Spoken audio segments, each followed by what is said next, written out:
They thought I was hiding money. That's why my daughter Rachel stood in my living room that afternoon, arms crossed, eyes cold in a way I had never seen before. Derek, her husband, was already pulling the bookshelf away from the wall like he owned the place.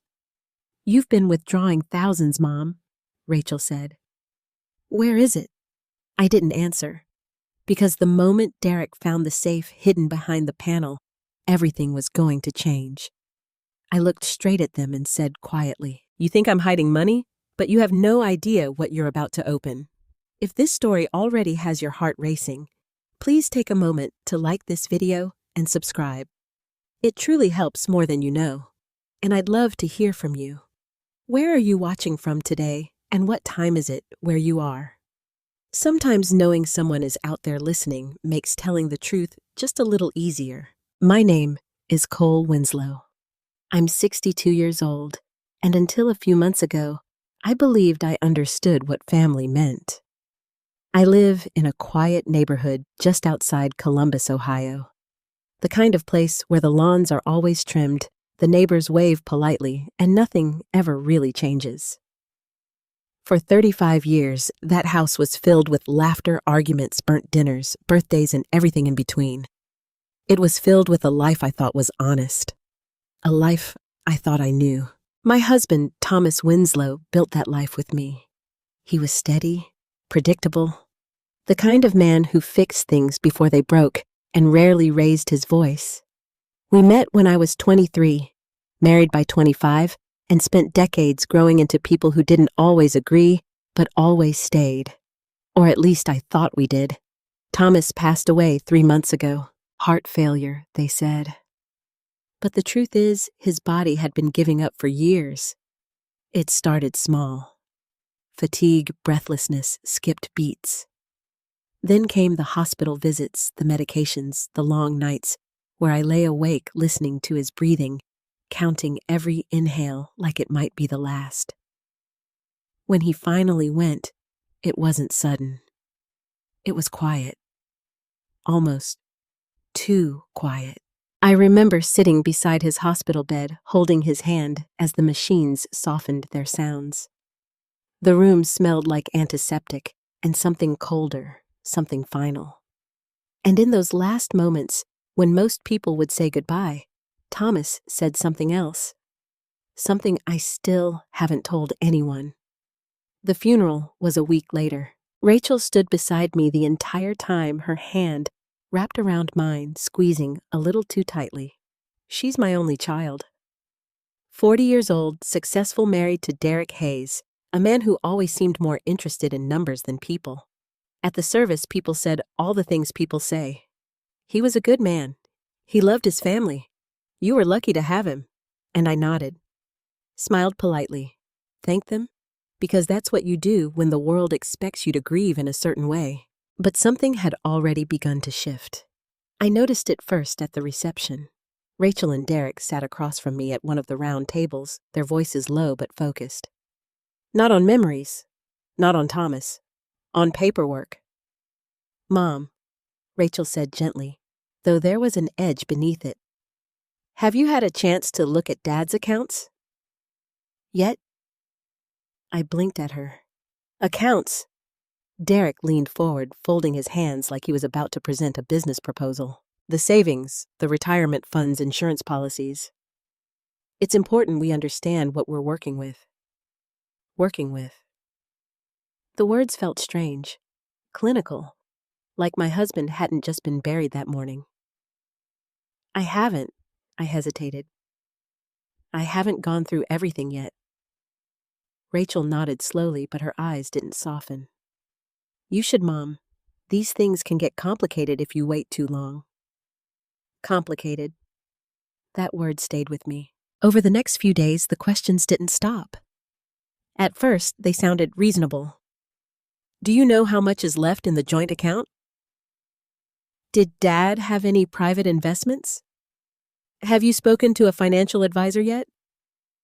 But then the tone began to change. It became less about helping and more about knowing, about control. I started noticing the way Derek would watch me when I spoke. The way Rachel would exchange glances with him when I gave vague answers. The way their visits became more frequent, not for comfort, but for conversation. Always circling back to money. One afternoon, Rachel came by unannounced. She stood in the kitchen while I made tea, her fingers tapping lightly against the counter. "You've always been careful with finances," she said casually. "Dad trusted you." I poured the tea slowly, letting the silence stretch. "He did," I replied. "So where is everything now?" I looked at her then, really looked. There was something in her expression I didn't recognize. Not concern, not grief, suspicion. "I'm handling it," I said. Her lips pressed into a thin line. "That's not really an answer, Mom." I turned back to the sink, pretending to rinse a cup that was already clean. "It's the only answer I have right now." That was the first time I saw it. The fracture. It was small, barely visible. But it was there, something breaking between us, something neither of us wanted to name. Or maybe something I already knew, and she was just beginning to see. That night after she left, I sat alone in the living room. The house felt different without Thomas. Too quiet, too open, like the walls themselves were listening. I reached into my sweater pocket and pulled out the small object I hadn't let out of my sight since the hospital. A key. It was old, slightly worn, the metal dulled from years of use. Thomas had pressed it into my hand just hours before he died. His fingers had been weak, trembling slightly. "Cole," he whispered, his voice barely audible over the machines. I leaned closer. "I'm here." His eyes met mine, filled with something I couldn't quite place. Fear or guilt. "Don't let them find him." The words had been so soft I almost thought I imagined them. "Who?" I asked, but Thomas didn't answer right away. Instead, he glanced toward the door, as if someone might be listening. Then back at me. "Promise me." His grip tightened around my hand, stronger than I expected. "Promise me you'll protect him." My heart had started racing. "Thomas, who are you talking about?" But he just shook his head slightly.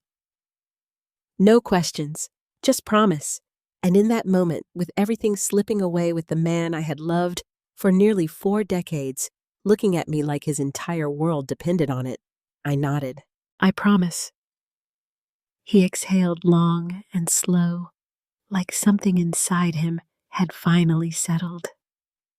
And that was it. That was the last real conversation we ever had.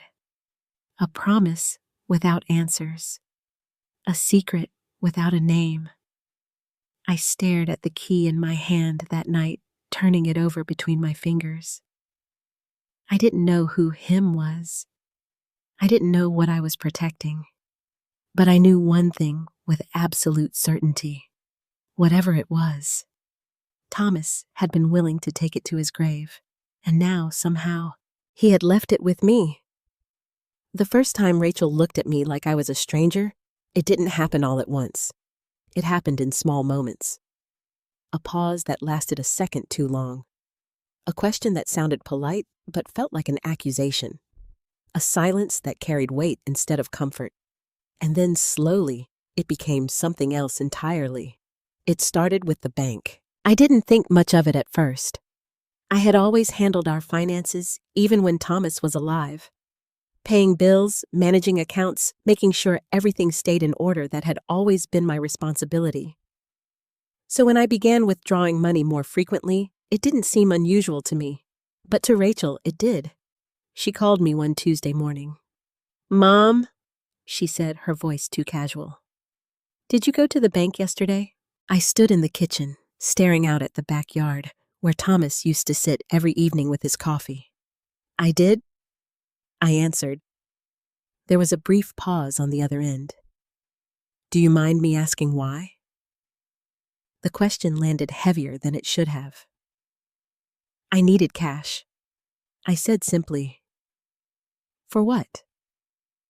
I closed my eyes for a moment. I have things to take care of. Another pause, longer this time. Mom Rachel's voice softened, but not in a comforting way. "You don't usually deal in cash." "I do when I need to. That's not really an explanation." I turned away from the window, gripping the edge of the counter. "I'm not sure why it needs to be. Because I couldn't tell her. Not yet. Not until I understood it myself." Rachel exhaled sharply. "Derek noticed the withdrawals," she said. "They're not small amounts, Mom. We're talking thousands." There it was. Not concern. Accounting. "I'm aware of how much I'm withdrawing." I replied, my tone quieter now. "Then help me understand," she insisted. "Because right now it looks like you're moving money around without telling anyone." Without telling anyone.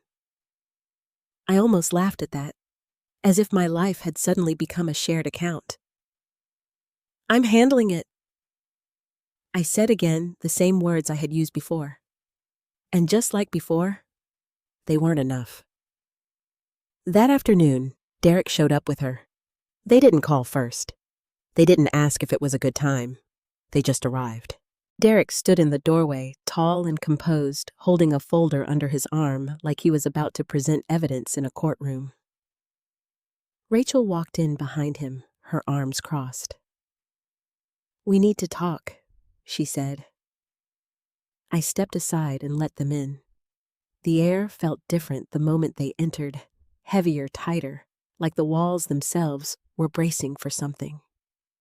We sat in the living room, or rather, they sat. I remained standing for a moment, unsure if I even wanted to be part of whatever this was.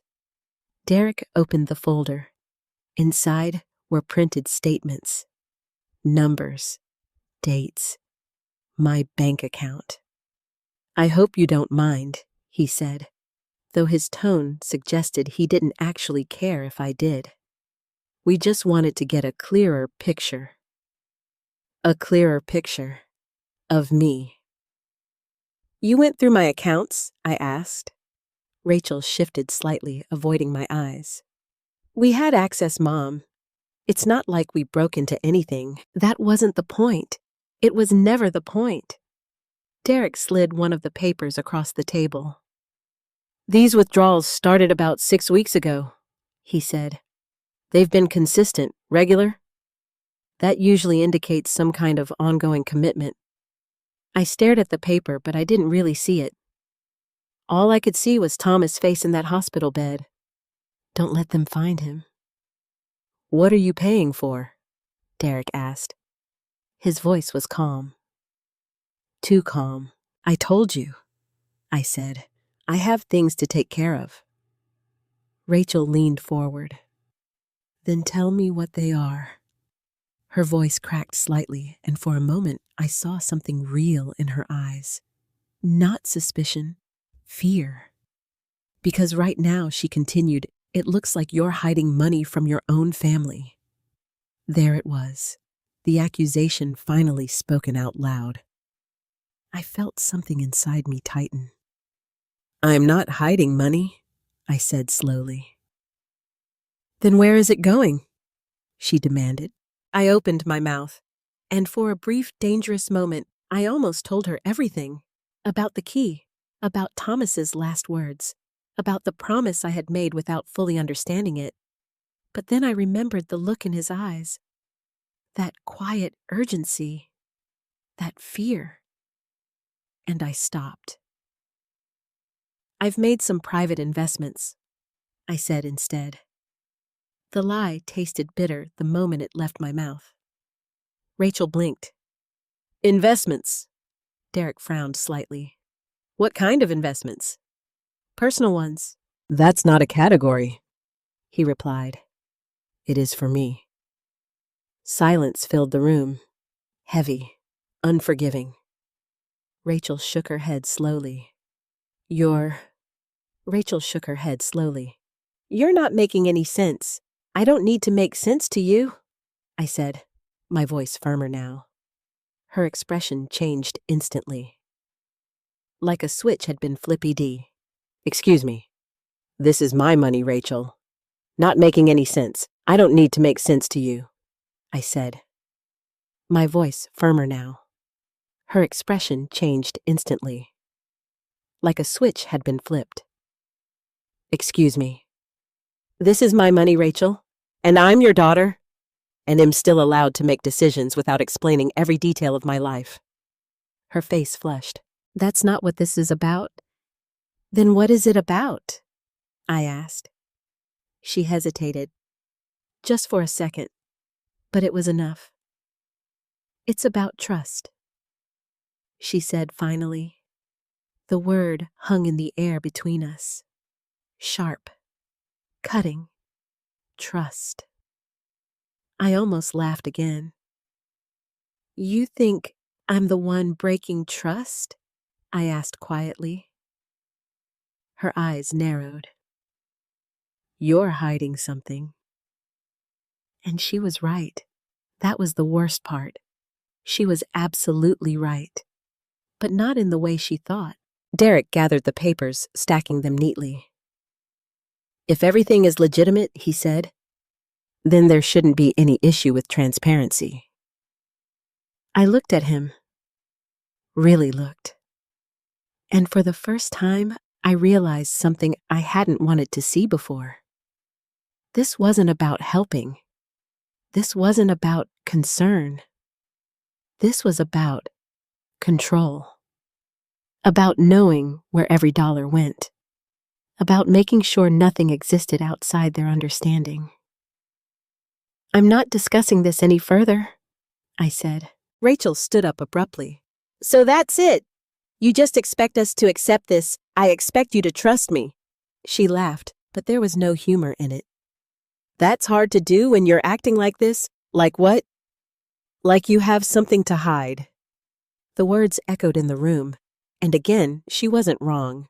But she wasn't right either, because what I was hiding was never meant to be found. The night everything finally broke, it wasn't quiet. It wasn't subtle. It was loud, sharp, and impossible to take back. "Rachel insisted we have dinner together." "Just us," she said over the phone. "We need to fix this." I almost said no. Every instinct in me told me that whatever we were about to fix wasn't going to end gently. But she was still my daughter. And somewhere deep down, I held on to the hope that maybe, just maybe, we could still find our way back to each other. So I agreed. They came over just before 6. Rachel brought a casserole I knew she hadn't cooked herself. Derek carried a bottle of wine he didn't bother opening. The entire evening felt staged from the moment they stepped inside. Like we were all actors pretending this was still a normal family dinner. I set the table the way I always had. 3 plates, 3 glasses, 3 sets of silverware aligned just right. For a brief moment, it almost felt like before. But then we sat down, and the silence came with us. We ate for a few minutes without speaking. The only sounds were forks against plates, the low hum of the refrigerator, and the faint ticking of the clock on the wall. Rachel finally broke it. "Mom," she said, carefully setting her fork down. "We can't keep pretending everything's fine." I didn't look up from my plate. "I'm not pretending." Derek leaned back in his chair, folding his arms. "Then what are you doing?" he asked. I placed my fork down slowly. "I'm trying to have dinner." Rachel exhaled sharply. "This isn't about dinner." "I know. Then stop acting like it is." I lifted my gaze to meet hers. Her eyes were already tense, already bracing for a fight. "I don't understand why you're turning this into something bigger than it is," I said. Rachel let out a short, humorless laugh. "Bigger than it is," she repeated. "Mom, you're withdrawing thousands of dollars, refusing to explain where it's going, and now you're acting like we're the problem." "I never said you were the problem. You don't have to say it," she snapped. "It's obvious." Derek leaned forward again, his voice calmer, but just as sharp. We're trying to protect you, Cole. Protect me. The words felt almost insulting. From what I asked quietly. From making decisions that could hurt you, he replied. And you've decided I'm doing that? Rachel jumped in before I could finish. Because you won't tell us anything. Her voice cracked, but not in a soft way, in a frustrated, breaking way. I lost my father 3 months ago, she continued. The least you could do is be honest with me. The room went still. For a moment, I saw it again. The grief. The real one. Not the anger. Not the suspicion. The loss. And it hit me harder than anything she had said so far. I am being honest, I said softly. No, you're not. Her voice dropped quieter now, but more dangerous. You're hiding something. There it was again. That word. Hiding. I swallowed, my throat tightening. You don't understand what you're asking me, I said. Then make me understand. Her hand slammed lightly against the table, making the glasses tremble. Because right now, it feels like you don't trust me. The irony of that almost made me smile. You went through my bank records, I said. Her expression faltered for a split second. That's different. How? Because we're family, so am I. That's not what I mean. Then what do you mean, Rachel? I asked, my voice rising for the first time. She froze. Derek stepped in again. What Rachel means, he said, careful why, is that transparency is part of trust. That's not what I mean. Then what do you mean, Rachel? I asked, my voice rising for the first time. She froze. Derek stepped in again. What Rachel means, he said carefully, is that transparency is part of trust. And control isn't. I shot back. His jaw tightened. This isn't about control. It feels like it is. Rachel shook her head, her frustration boiling over. You're twisting everything. No, I said. I'm refusing to be interrogated in my own home. The word hit hard. Interrogated. And suddenly, that's exactly what it felt like. Not a conversation. Not a family discussion. A questioning. A demand for answers I wasn't allowed to keep. Rachel stood up abruptly, her chair scraping loudly against the floor. I can't do this, she said, pacing a few steps away from the table. I can't sit here and pretend like this is normal. Then don't, I replied. She turned to me, eyes blazing. Why won't you just tell me the truth? The question echoed in the room, and for a moment, I almost did. I could feel it rising in my chest. The words, the explanation, the entire truth pressing against the walls I had built around it. I could tell her about the key, about Thomas's final words, about the promise that had changed everything. I could end this right now, fix it, maybe even bring her back to me. But then I remembered the way Thomas had looked at me, that quiet desperation, that trust. Promise me, and I couldn't break it, not even for her. I can't, I said. The words came out barely above a whisper. Rachel stared at me. What do you mean? You can't? I mean exactly that. Her face shifted. Confusion first, then disbelief, and finally, something worse. Hurt. You can't, she repeated. I'm sorry. She laughed again, but this time it sounded hollow. Wow. She shook her head slowly. Okay, I get it now. Rachel. No, she cut me off. Don't. Her eyes were glassy, but she refused to let the tears fall. "You're choosing this," she said. "Whatever this is, you're choosing it over me." "That's not true." "Then prove it I couldn't." And she knew it. That was the moment everything changed. Not when she accused me, not when Derek brought the papers, but right there, when she realized I wasn't going to give her what she wanted. When she understood that there was something in my life I was willing to protect, even if it meant losing her. Her shoulders dropped slightly, like something inside her had given up. "Fine," she said quietly. She grabbed her bag from the chair. "If you want to keep secrets, then keep them." "Rachel, please no," she said again, firmer this time.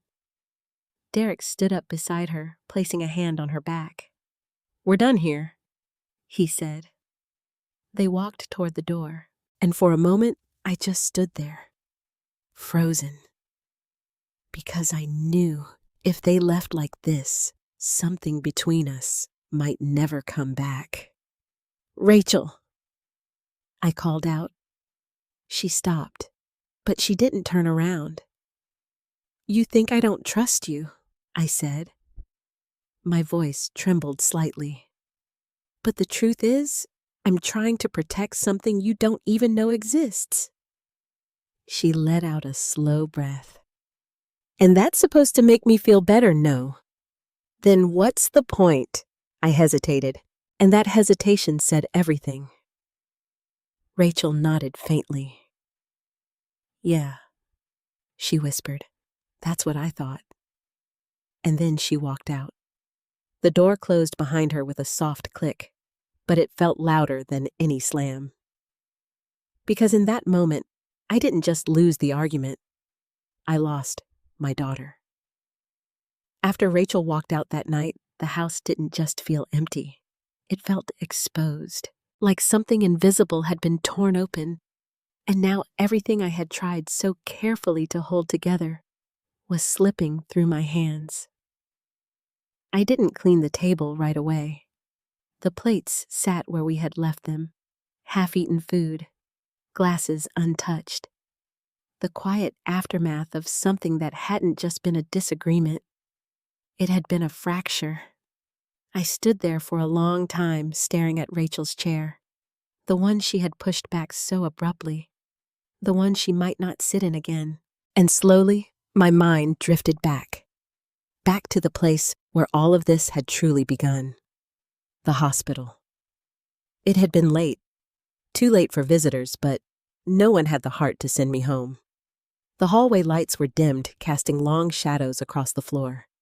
Everything smelled sterile clean in a way that didn't feel comforting, just cold. Thomas lay in the bed, his body thinner than I had ever seen it. Machines surrounded him, blinking softly, humming in quiet rhythms that felt more like countdowns than support. I remember sitting beside him holding his hand. It felt fragile, not weak. Thomas had never been weak, but distant. Like I was holding on to something already halfway gone. "You should rest," I whispered to him. He didn't respond right away. His eyes were half closed, his breathing uneven. For a moment, I thought he hadn't heard me, but then his fingers moved. Just slightly, enough to tighten around mine. "Cole," he murmured. I leaned closer immediately. "I'm here." His eyes opened slowly with effort, and when they met mine, something inside me shifted. Because I had never seen that look in his eyes before, not in all our years together. It wasn't just pain. It wasn't just fear. It was something deeper, something heavier, something hidden. "There's something I need to tell you," he said. His voice was barely audible, like each word cost him more than he had left to give. "You don't have to talk," I said gently. "We can—" "No," he interrupted, shaking his head slightly. "You need to hear this." My heart began to race, because suddenly I knew. I didn't know what he was going to say, but I knew it was going to change something. "Okay," I whispered. "I'm listening." He swallowed, his throat tightening. Then, with slow, trembling effort, he reached beneath his pillow. It took him longer than it should have. Longer than it should ever take a man to retrieve something so small. Finally, his hand emerged. So small. Finally, his hand emerged. And in it was a key. I frowned slightly. "Thomas, what is that?" He didn't answer immediately. Instead, he pressed the key into my palm, closing my fingers around it with what little strength he had left. "Keep it," he said. "I will." And in it was a key. I frowned slightly. "Thomas, what is that?"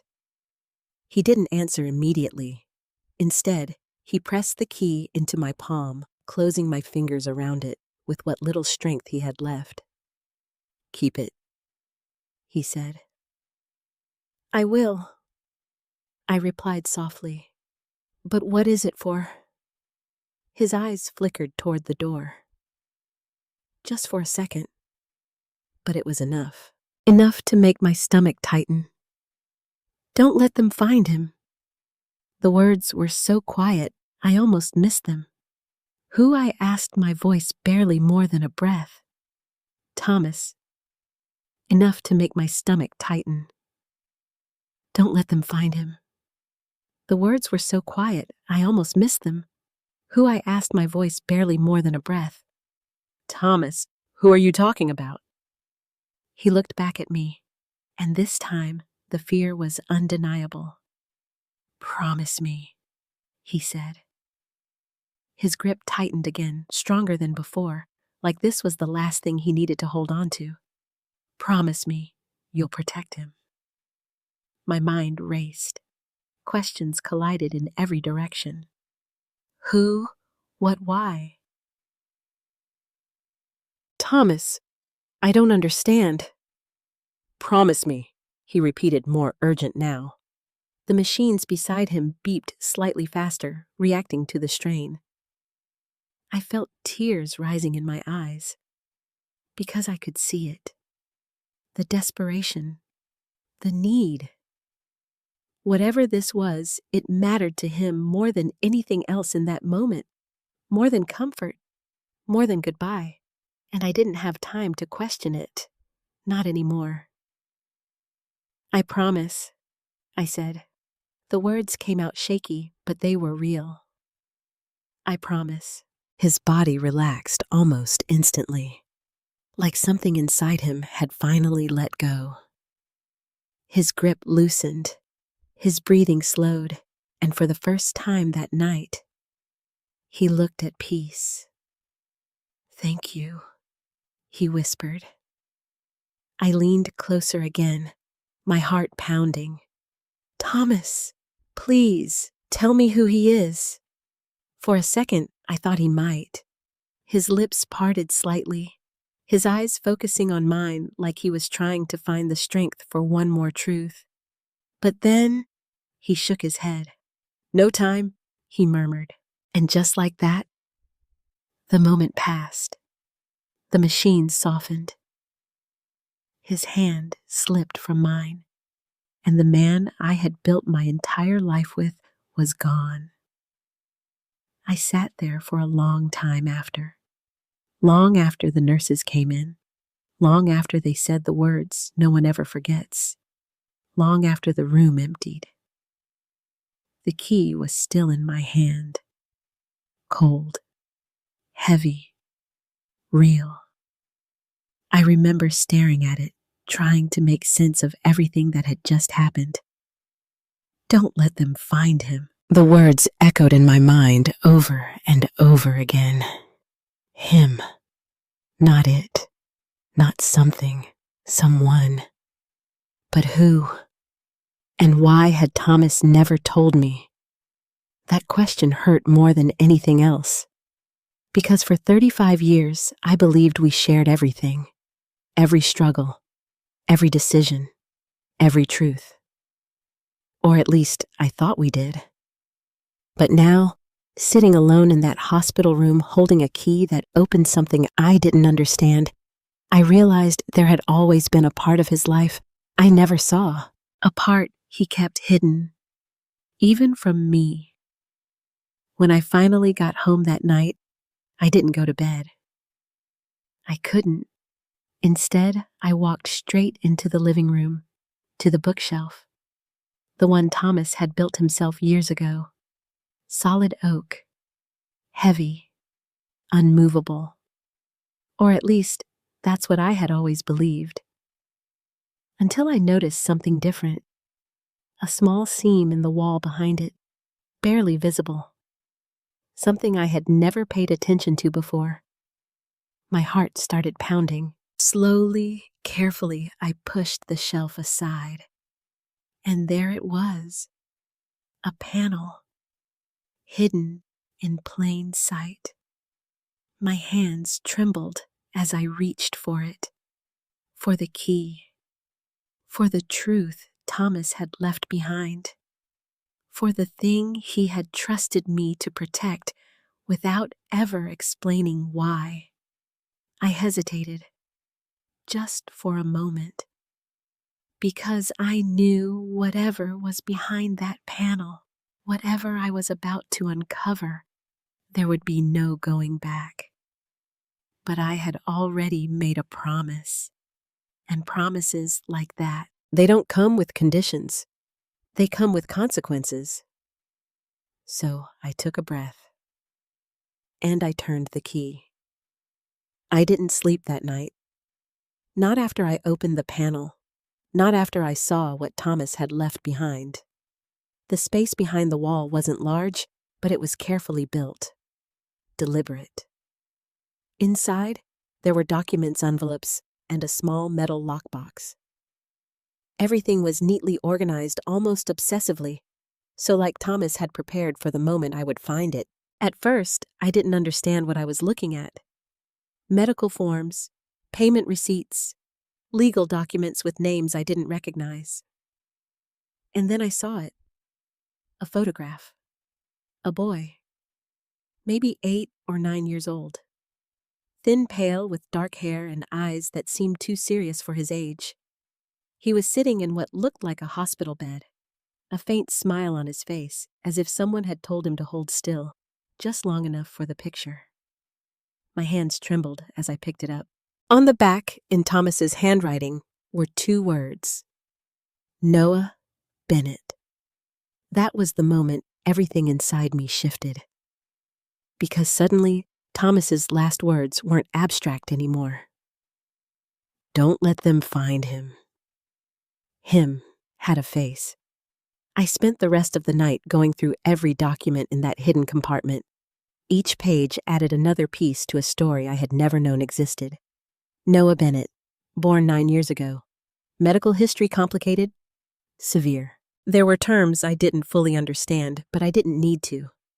Chronic condition, ongoing treatment, high risk, and then there were the payments, regular, consistent.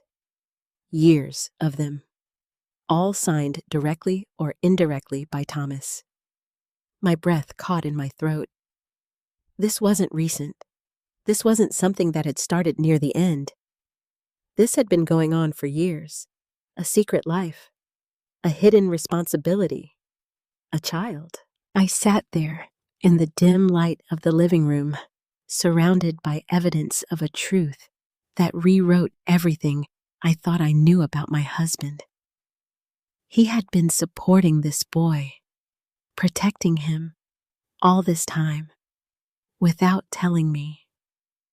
The betrayal hit slowly, not like a sharp cut, but like something deeper, heavier, because it wasn't just about secrecy, it was about trust, or the lack of it. But alongside that feeling, something else began to rise, something I hadn't expected, understanding. Because the more I read, the clearer it became. This wasn't a choice Thomas had taken lightly. There were notes, handwritten scattered among the documents, fragments of thoughts, guilt, regret. I never meant for it to happen. He deserves a chance. Cole would hate me. I closed my eyes, pressing the paper against my chest. He had been afraid, not just of losing me, but of what the truth would do to everything we had built. And yet, he hadn't walked away from the boy. He had stayed, quietly, consistently. And now, he had left that responsibility with me. I don't remember when I finally fell asleep, but when I woke up the next morning, the weight of it all hadn't lessened. If anything, it felt heavier. Because now, I had to decide what to do. I could walk away, close the panel, pretend I had never seen any of it, let whatever system or institution was responsible take over. No one would blame me. Not really. But that wasn't what Thomas had asked. Promise me you'll protect him. And promises like that, they don't disappear just because they're inconvenient. So I made a choice. I gathered the documents I needed, left everything else exactly where it had been, and I drove. The address on one of the forms led me about 40 minutes outside the city. A facility, private, set back from the road, surrounded by trees that seemed to hide more than they revealed. It didn't look like a typical hospital. Too quiet, too controlled. I sat in the car for a moment, staring at the building. This was where Thomas had been going. This was where the money had been going. This was where Noah was. My hands tightened around the steering wheel, and for a second, doubt crept in. What if I wasn't enough? What if I didn't understand what I was stepping into? What if I failed him? But then I thought of Thomas, of that look in his eyes, and I pushed the door open. Inside, everything was calm. Too calm. A receptionist looked up as I approached, her expression polite but cautious. "Can I help you?" I hesitated. Because how do you explain something like this? How do you walk into a stranger's world and claim responsibility for a life you didn't know existed until yesterday? "I'm here to see someone," I said finally. She nodded. "Name?" I swallowed. "Noah Bennett." Something shifted in her expression. Not suspicion. Recognition. "Do you have an appointment?" "No," I admitted. "But I believe I'm responsible for his account now." That wasn't entirely accurate, but it wasn't a lie either. She studied me for a moment, then picked up the phone. A quiet conversation followed, too low for me to hear. Then she hung up. "Please have a seat," she said. I did, and I waited. Every second felt longer than it should have, until finally a man stepped into the room. Mid-50s, calm, professional. "Mrs. Winslow?" he asked. I stood. "Yes, I'm Dr. Andrew Miller." His name clicked immediately. It was on the documents, on the receipts, on everything. "You've been working with my husband," I said. There was a pause. Then he nodded slowly. "Yes," he said. "I have." Something in his tone told me he already knew. About Thomas, about what had happened. "I'm sorry for your loss," he added. "Thank you." He gestured toward a hallway. "Would you like to talk in private?" I nodded. As we walked, my heart pounded harder with every step. Because I knew whatever came next would define everything. We entered a small office. He closed the door behind us, and for a moment, neither of us spoke. Then he looked at me. Carefully. "Your husband was a very dedicated man," he said. I felt my throat tighten. "I didn't know," I admitted. "Not until last night." He didn't seem surprised. "He wanted to tell you," Dr. Miller said quietly. Many times, actually. Then why didn't he? The question came out sharper than I intended. Dr. Miller exhaled slowly. Because he was afraid of losing you. The words hit harder than I expected, because deep down, I knew they were true. He didn't give you much information, did he? The doctor continued. No, I said. Just a promise. Dr. Miller studied me for a moment, and then he said something that made everything inside me stop. Before we go any further, he said gently, you should understand something about Noah. My heart skipped. What? He hesitated, just long enough to make me afraid of the answer. Then he spoke. His condition is more serious than most people can handle. And suddenly, I understood why Thomas had been so afraid. I should have known they wouldn't stop. Rachel had always been persistent. Even as a child, she was the kind of girl who wouldn't let a question go unanswered. If something didn't make sense to her, she would ask again, push harder, circle back until she got what she wanted. But this wasn't curiosity anymore. It was something else. And Derek only made it worse. The first few days after our argument, the house stayed quiet. No calls, no visits, no messages. At first, I thought maybe that was a good sign. Maybe Rachel needed space. Maybe she was processing everything, trying to make sense of it in her own way. But then things started happening. Small things, strange things. The kind of things you almost ignore until they start forming a pattern. It began with my car. I noticed it one morning when I was leaving for the facility. As I backed out of the driveway, I caught a glimpse of a dark sedan parked across the street. I didn't recognize it. That wasn't unusual. Cars came and went in the neighborhood all the time. But something about it felt still. Too still. The engine wasn't running. No one got out. No one looked up. Just a car. Watching. I told myself I was imagining things. Grief does that to you. It makes you see connections where there aren't any. It makes everything feel heavier, more intentional than it really is. So I drove. 40 minutes, same road, same turns, same quiet building waiting at the end. Inside, everything was exactly as it had been the day before. Calm, controlled, unchanging. Dr. Miller met me again that morning. We had started settling into a routine, reviewing Noah's condition, discussing treatments, going over the financial side of things. I was still struggling to fully understand. His immune system is fragile, Dr. Miller explained, pointing to a chart. Even minor infections can become serious. I nodded, trying to absorb everything. It was overwhelming. The medications, the procedures, the constant monitoring, and the cost. God, the cost. I had already begun transferring funds, paying what Thomas had once handled without my knowledge. Every check I signed felt heavier than the last, not because of the money itself, but because of what it represented. Responsibility.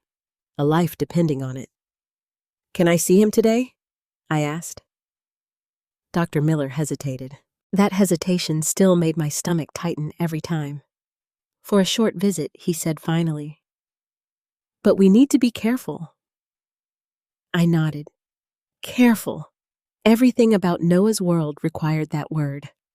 The room they brought me to was small. Soft lighting, quiet machines. A window that let in just enough sunlight to make it feel less clinical. And there he was. Noah. He looked smaller than he had in the photograph. More fragile. But his eyes, they were the same. Serious. Observant. Too aware for someone his age. He looked at me as I stepped inside his expression, cautious. Hi, I said softly. My voice felt strange, like I was stepping into a role I hadn't prepared for. I'm too aware for someone his age. He looked at me as I stepped inside, his expression cautious. "Hi," I said softly. My voice felt strange, like I was stepping into a role I hadn't prepared for. "I'm Cole." He didn't respond right away, just watched me, measuring, as if trying to decide whether I belonged there. Finally, he spoke. "Are you the one who brings the money?" The question hit me harder than anything else had that day. Not because it was rude, but because it was honest. Pure, unfiltered honesty. I swallowed. "Yes," I said gently. "I am." He nodded slightly, as if that explained everything. "Then you can sit," he said, gesturing toward the chair beside his bed. And just like that, I did. That visit stayed with me long after I left. His voice, his eyes, the way he didn't ask about Thomas, the way he didn't ask who I was beyond what I provided. Because to him, that was enough. That was what mattered. And that realization broke something inside me. Because no child should see the world that way. No child should measure people by what they bring instead of who they are. But Noah wasn't like other children. He couldn't afford to be. By the time I left the facility that afternoon, my chest felt heavy again. But this time, it wasn't just about the secret. It was about him. About the life Thomas had been protecting. About the promise I had made without fully understanding what it would cost. As I walked toward my car, I noticed it again. The same sedan, parked farther down the road this time. Different angle, same stillness. My heart skipped. And suddenly, I wasn't imagining it anymore. I got into my car, slowly trying not to draw attention. Started the engine. Drove. And in the rearview mirror, I saw it. The sedan pulled out. Not immediately, not obviously, but enough. Enough to make it clear. They were following me. My hands tightened around the steering wheel. Rachel. Derek. Of course it was them. The thought sent a mix of anger and something deeper through me. Disappointment. Because this wasn't just about suspicion anymore. This was about crossing a line. A line you don't cross with family. But they had. And now there was no pretending otherwise. I drove carefully, taking a slightly different route than usual. Turned down a side street, waited at a stop sign longer than necessary. And sure enough, the car followed. Not close. Not aggressive, but present. Persistent. I felt something shift inside me. Not fear, not exactly. Something steadier, stronger. Resolve. Because if they were this determined to find out the truth, then it was only a matter of time before they did. And when they did, everything would change. Again. But this time, it wouldn't be my choice. And that terrified me more than anything else. Because the truth I was protecting wasn't just mine to reveal. I knew they were getting closer. You can feel it when people are closing in on something you're trying to protect. It's not just what they do, it's how they move, how they look at you, how silence suddenly feels louder than words. Rachel didn't call. That was the first sign. Because Rachel always called. Even when she was angry, even when she didn't want to talk, she would call just to make sure the line between us hadn't completely disappeared. But now, there was nothing. No calls. No messages, just distance. And Derek. He was never silent without a reason. 3 days passed. 3 days of me going back and forth to the facility, sitting beside Noah, learning the rhythm of his world. The way he spoke when he was tired. The way he watched everything before he trusted anything. The way he accepted help, but never asked for it. And all the while, I could feel something building outside that world. Something I couldn't control. On the 4th day, I came home earlier than usual. Noah had been resting, and Dr. Miller insisted I take the afternoon off. You can't carry everything at once, he told me. Not if you want to last. I didn't feel like I had that choice, but I nodded anyway. When I pulled into the driveway, nothing looked out of place. The house was quiet, still, the same way it always was when I returned. But the moment I stepped inside, I knew. Something was wrong. It wasn't obvious at first. No broken windows, no overturned furniture, no signs of forced entry. But there was a feeling, a shift in the air, like the house had been disturbed. My chest tightened. "Hello," I called out. No answer. I walked slowly into the living room. And that's when I saw it. The bookshelf. It wasn't where it should have been. It was slightly off, just enough that someone who didn't know it well might not notice. But I did, because I had moved it myself. My heart began to pound. No. No, no, no, no, no, no! I rushed forward, my hands shaking as I pushed the shelf aside. The panel behind it was open. The lockbox was gone. For a moment, I couldn't breathe. Everything inside me froze. They had found it. They had opened it. They had seen everything. I turned, sharply scanning the room, as if the truth itself might still be lingering in the air. "Mom!" Rachel's voice came from behind me. I spun around. She was standing near the doorway. Derek beside her, and in his hands was the lockbox. My chest dropped. "You broke into my house?" I said. The words came out flat, almost distant, like I was hearing someone else speak. Rachel's expression flickered just for a moment, but she didn't back down. "We had a key," she said. "That doesn't make it right." "No," she replied quietly. "But neither does what you've been doing." Derek stepped forward, placing the lockbox on the coffee table between us. It looked smaller now, more exposed, like something that was never meant to be seen. "We didn't want it to come to this," he said. I let out a short breath.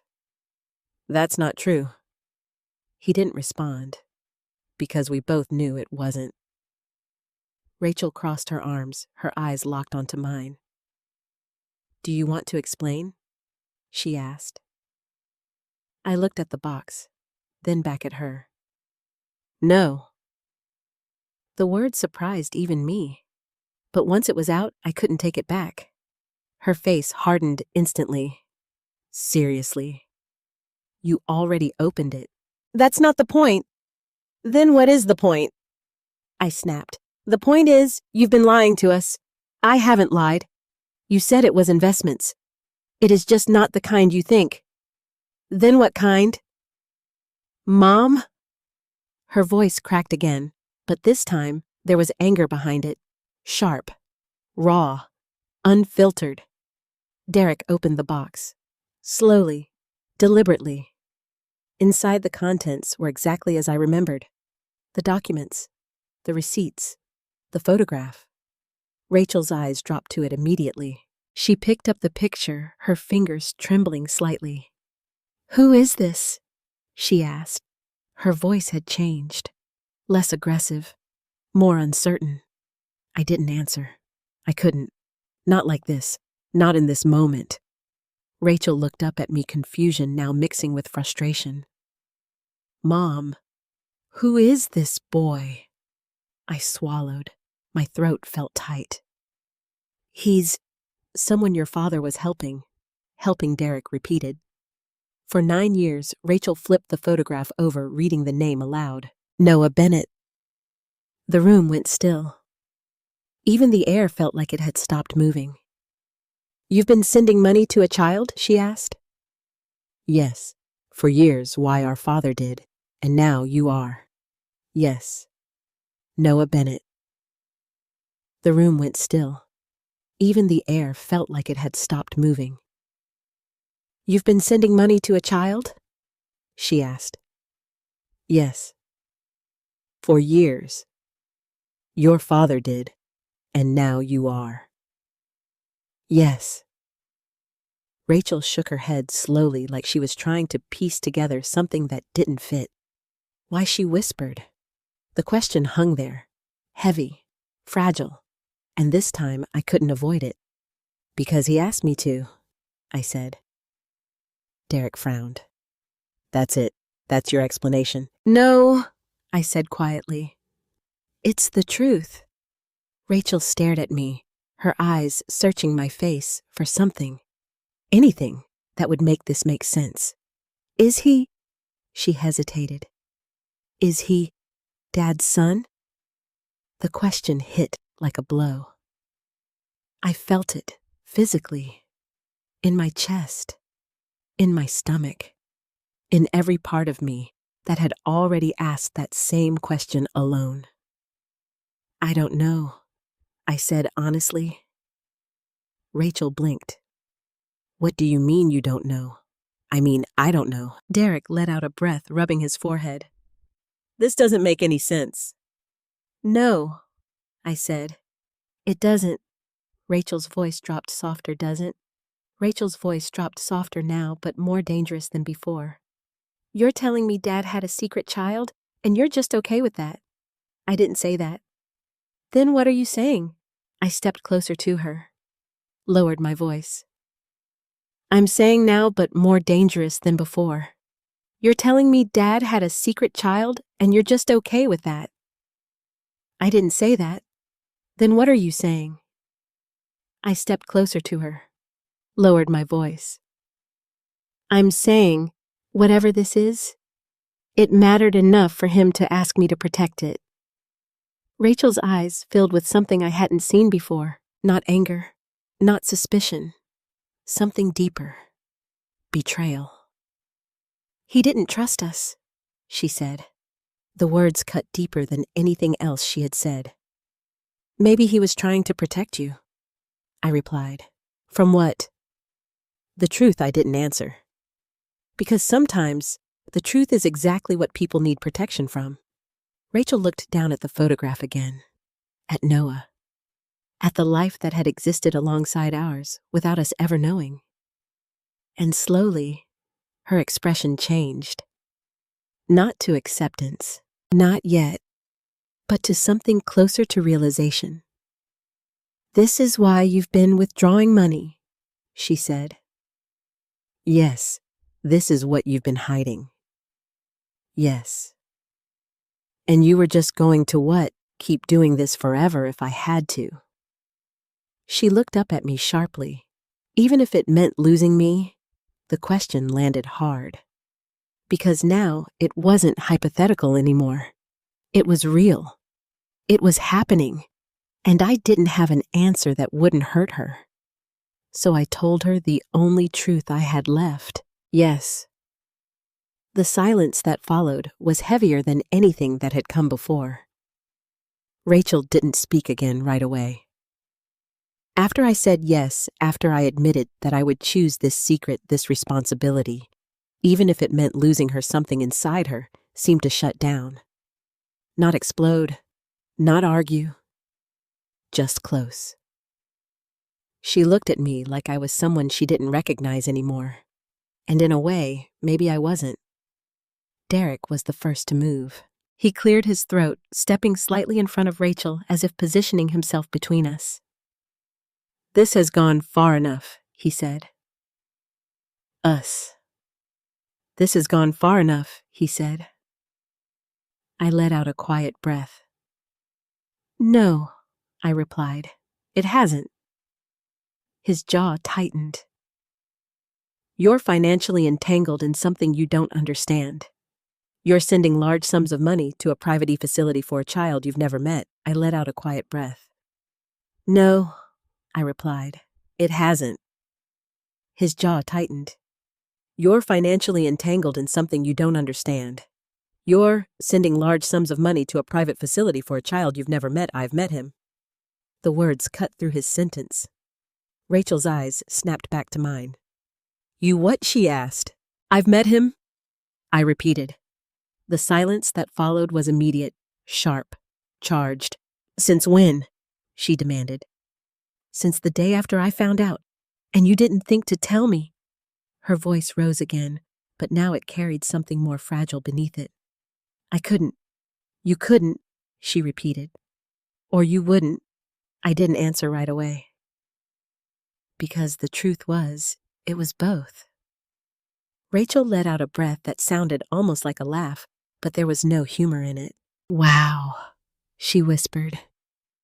You've been going behind my back, visiting some secret child, and you just, what?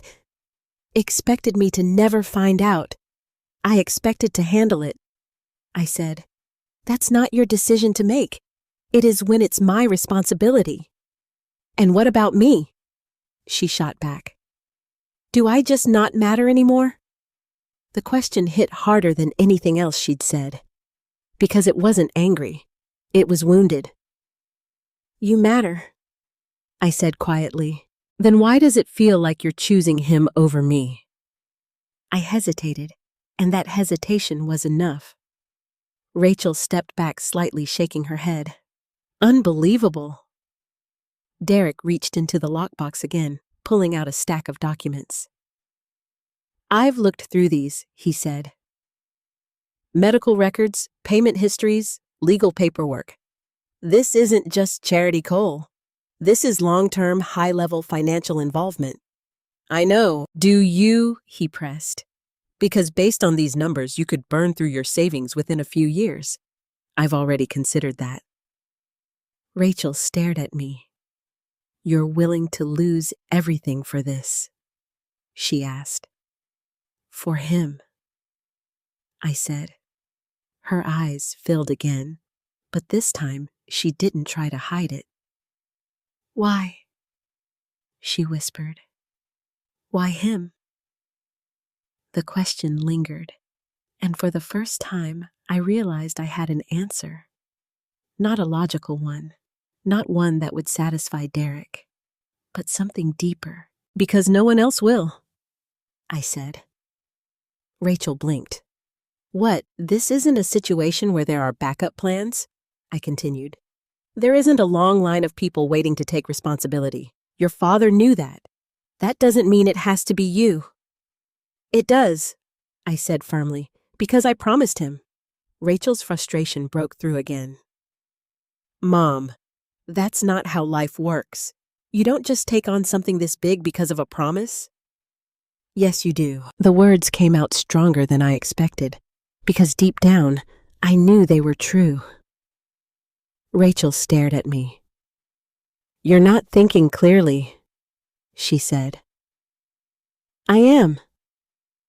No, you're grieving, she insisted.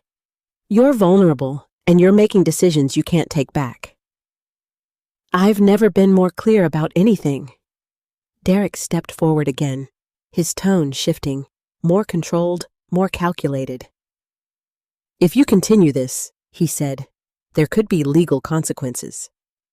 I narrowed my eyes slightly. What kind of consequences? He hesitated, just for a moment, but it was enough. The kind that involve financial oversight, he said carefully. If someone believes you're not capable of managing your assets responsibly. Are you threatening me? I asked. Rachel's head snapped toward him. Derek. Being realistic, he replied. No, I said slowly.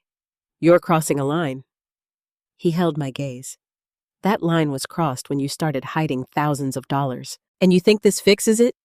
I asked, gesturing toward the open box, the scattered documents, the broken trust. Rachel stepped between us. Stop, she said. Her voice was quieter now, tired. She looked at me again, really looked, and for a moment I saw something shift. Not anger, not suspicion, understanding, or at least the beginning of it. "You've seen him," she said softly. "Yes. What's he like?" The question caught me off guard, because it wasn't an accusation. It was curiosity. Careful. Fragile. I took a breath. "He's strong," I said. "Stronger than he should have to be." Rachel's expression softened just slightly. "Does he know about Dad?" I shook my head. "No." "Does he ask about him?" "No." She frowned. "Why not?" I hesitated. Then I told her the truth. "Because he's learned not to expect things from people." The words hung in the air. Heavy. Uncomfortable. And for the first time, Rachel didn't argue. She looked down at the photograph again. At Noah. At the boy who had somehow become the center of all this. And slowly, something inside her shifted. Not completely.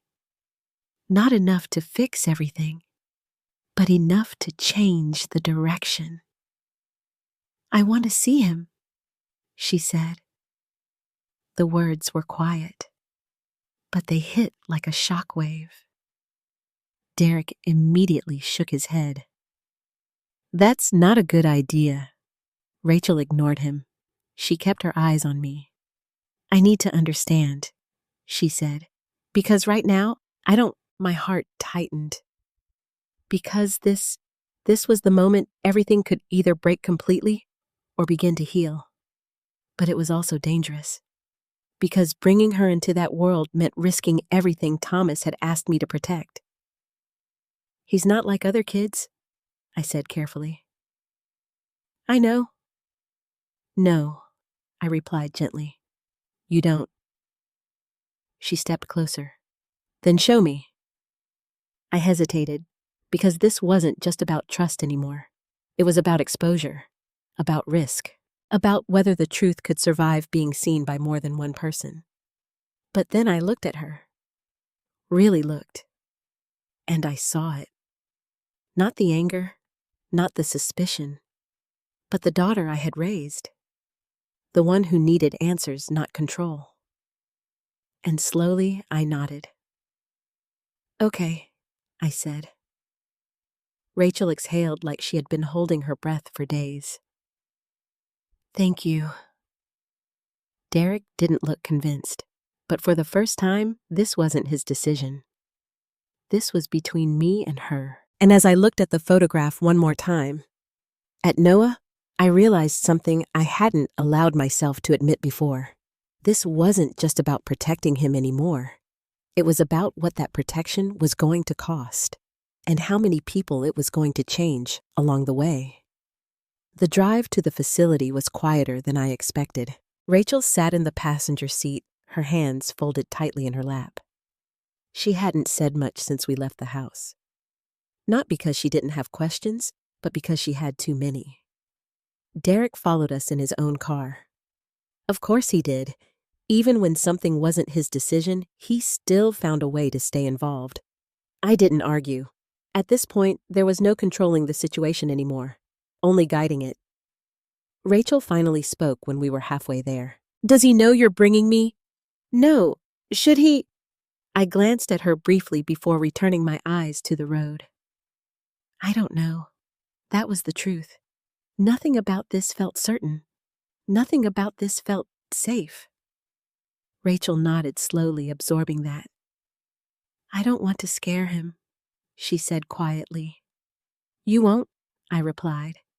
"But he might still be afraid. Of me, of anyone." She didn't respond after that, and I could tell that answer stayed with her. When we pulled into the facility, Rachel's expression shifted. She looked at the building the same way I had the first time, cautious, uneasy, as if she could already feel that whatever existed inside those walls wasn't something you walked away from unchanged. Derek parked behind us and stepped out quickly. This is the place, he asked, scanning the property. Yes. He frowned slightly. It looks private. It is. Rachel didn't wait for either of us. She walked toward the entrance slower than usual, but determined. I followed. Inside, the same calm atmosphere greeted us. The same quiet, the same controlled stillness. But today, it felt different. Because I wasn't alone anymore. The receptionist looked up, recognizing me immediately. Her eyes moved briefly to Rachel, then to Derek. "Good morning," she said carefully. "Good morning," I replied. "I'd like to speak with Dr. Miller." She nodded, picking up the phone. Within minutes he appeared. His expression was polite but cautious. He looked at Rachel, then Derek, then back at me. "I wasn't expecting guests," he said. "I know," I replied. "But this is my daughter." Rachel stepped forward slightly. "Rachel Winslow," she said. Dr. Miller nodded. "It's nice to meet you." His tone suggested this was not in fact an ideal situation. "I'd like to see Noah," Rachel said. Direct. No hesitation. Dr. Miller glanced at me. I held his gaze. "It's okay," I said. He hesitated. And then he nodded. Briefly, he said, "And we need to be careful." Rachel inhaled slowly. "I understand." As we walked down the hallway, I could feel the tension building again. But this time, it wasn't anger. It was anticipation. Fear. Because Rachel wasn't walking into an argument. She was walking into the truth. And the truth doesn't always land gently. We reached Noah's room. Dr. Miller paused at the door. "He may not respond the way you expect," he said quietly. Rachel nodded. "I don't expect anything." He opened the door. Noah was awake, sitting up slightly, a blanket draped loosely over his legs. A small device rested near his arm, monitoring something I still didn't fully understand. He looked toward the door as we entered, and immediately, his eyes went to Rachel. Not me, not Derek, her. Children notice energy. And Rachel was carrying more than she realized. "Hi," I said gently. His gaze flickered to me briefly, then back to her. "Who is she?" he asked. Rachel hesitated, and for the first time since this all began, she didn't have an answer ready. She started, then stopped. I stepped closer. "This is my daughter," I said. Noah blinked. Processing. Then he nodded slightly. "Okay, that was it. No shock, no curiosity. Just acceptance." Rachel stepped forward slowly, like she was approaching something fragile. "Hi, Noah," she said softly. He studied her. "You look like her," he said, glancing at me. Rachel gave a faint smile. "I guess I do." Silence settled again, but it wasn't uncomfortable, just careful. Rachel moved to the chair beside the bed. "Can I sit?" she asked. Noah nodded. She sat down, and for a moment, she just looked at him. Really looked. At his pale skin, at the faint bruising near the IV line, at the way he held himself still, measured conserving energy without even thinking about it. And I saw it happen. The shift. The moment where this stopped being a mystery and became real. "Are you okay?" she asked. The question was simple, but it carried everything she hadn't said before. Noah shrugged slightly. "Sometimes." Rachel's expression tightened. "That doesn't sound like a good answer." "It's the right one," he replied. His voice was calm, matter of fact, too mature. Rachel swallowed. I didn't know about you, she said. I know. That surprised her. You do. He nodded. People don't usually know about me. The words landed harder than anything else he had said. Rachel looked at me, then back at him. Why not? Noah hesitated. Just for a second. Then he answered. Because it's easier that way. Rachel's eyes filled again, and this time she didn't hide it. Easier for who she asked, for everyone. Silence fell over the room again. But now it was heavy, because that was the truth, the kind that doesn't need explanation. Rachel reached out slowly, not touching him, just placing her hand on the edge of the bed. Close enough. Careful. Did my dad know you? She asked quietly. Noah's expression shifted slightly. Just enough. Yes. Rachel's breath caught. How Noah looked at me, like he was asking permission. And in that moment, I realized something. This wasn't just my secret anymore. It was his too, and he deserved to choose how much of it to share. I nodded gently. It was his decision. He looked back at Rachel. And then he said the words that changed everything. He used to visit me, Noah said. A lot. Rachel blinked. What do you mean, visit? He would sit right there. Noah pointed to the chair I had been using. And talk to me, or read, or just stay. Rachel's face went pale. For how long? Noah thought for a moment. Since I was little, the room went completely still. Derek shifted behind us, clearly uncomfortable. But Rachel didn't move, didn't blink, didn't breathe. Because in that moment, she realized something I had already begun to understand. This wasn't just help. This wasn't just responsibility. This was a relationship, a hidden one, a quiet one, but a real one. Why, she whispered. Noah looked down at his hands, then back at her, and with a simplicity that made it even more devastating, he answered, because he said I was his.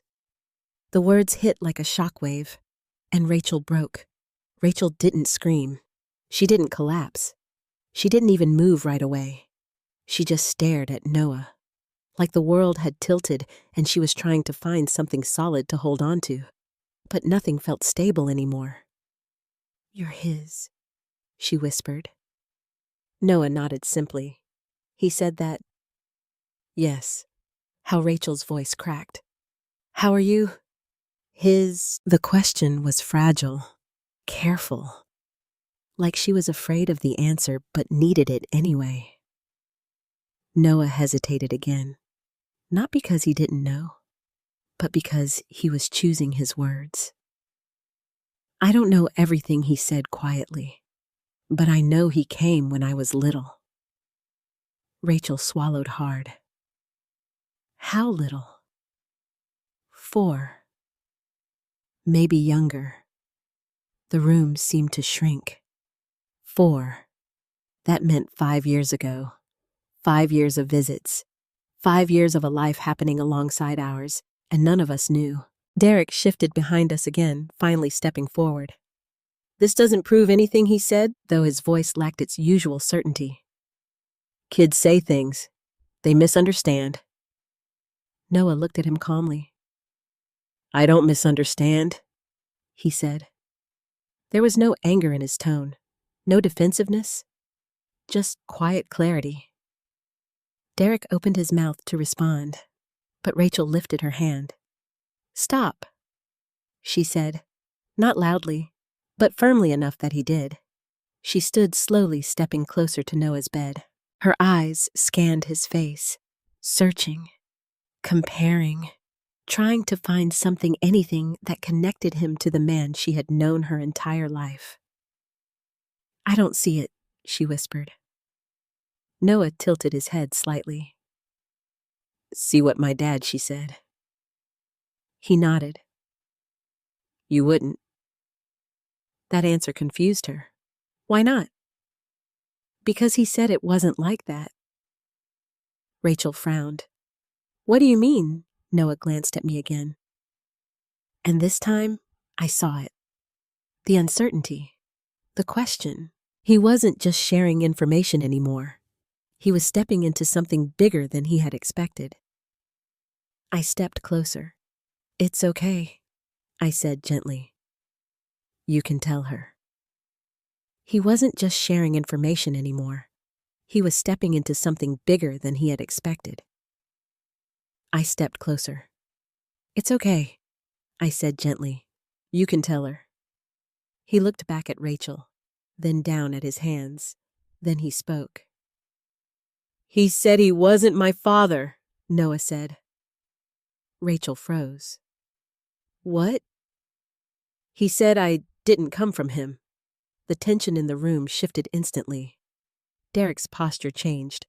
Rachel's expression cracked, not from pain this time, but from confusion. "Then why would he say you were his?" she asked. Noah's voice softened. "Because no one else was." Silence. Heavy. Still. And suddenly, everything made sense in a completely different way. Rachel sank slowly back into the chair. Her body seemed to lose its strength all at once. "So you're not his son?" she said, almost to herself. Noah shook his head. "No." "Then what are you?" The question slipped out before she could stop it. And the moment it did, she regretted it. "I didn't mean." "I know," Noah said gently. He didn't look hurt. That somehow made it worse. "I'm just someone he took care of." The simplicity of that answer cut deeper than anything else. Because it wasn't just someone he took care of. It was someone he loved and anything else. Because it wasn't just about biology. It was about choice. And Thomas had chosen him. Rachel covered her mouth with her hand. Tears slipped through her fingers. "I don't understand," she whispered. "Why would he hide this? Why wouldn't he tell us?"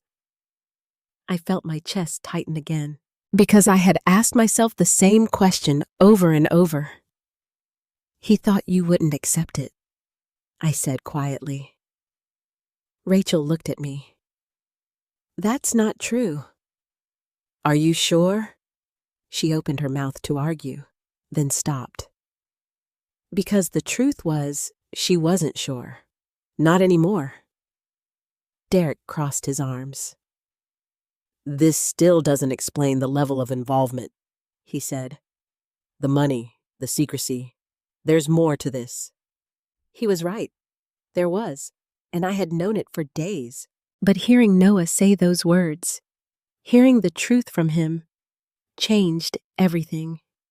Because now, it wasn't just documents. It wasn't just assumptions. It was real. I turned to Dr. Miller, who had been standing quietly near the door the entire time.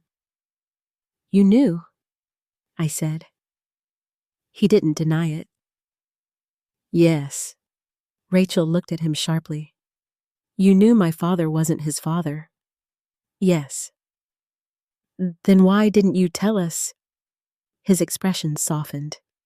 "Because it wasn't my story to tell." Rachel shook her head, overwhelmed.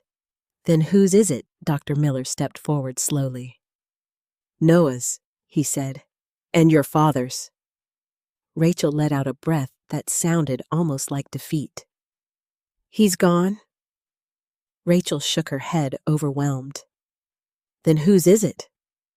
Dr. Miller stepped forward slowly. "Noah's," he said, "and your father's." Rachel let out a breath that sounded almost like defeat. "He's gone," she whispered. "So that leaves..." Her eyes moved to Noah. And in that moment, something changed again. Because for the first time, she didn't see him as a threat, or a mystery, or a problem. She saw him as a child. A sick, quiet, observant child who had been loved by her father in a way she had never known. And that realization didn't make her angry. It made her ache. "Why you?" she asked softly. Noah hesitated. Then he said something that broke whatever walls were left between them. "Because my mom couldn't stay." Rachel's breath caught. "What happened to her?" "She got sick," he said. "Worse than me." The room went still again. "And your dad?" Derek asked. Noah shrugged slightly. "Don't know." Rachel's hand slowly lowered from her face. "And my dad just stepped in." Noah nodded. "He said I needed someone." Rachel closed her eyes. Tears fell freely now, because the truth was finally clear. Thomas hadn't betrayed them. He had expanded his heart, quietly, secretly, at the cost of his own peace, at the risk of losing everything. And now, that choice was sitting right in front of them. Alive, breathing, fragile. "I thought he was hiding money," Rachel whispered. "He was," I said gently. She looked at me. "For this?" "Yes." Her shoulders shook slightly as she let out a breath, and then, slowly, carefully, she reached out. This time, she didn't stop at the edge of the bed.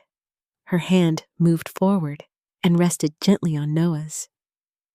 He flinched at first, just slightly, but he didn't pull away.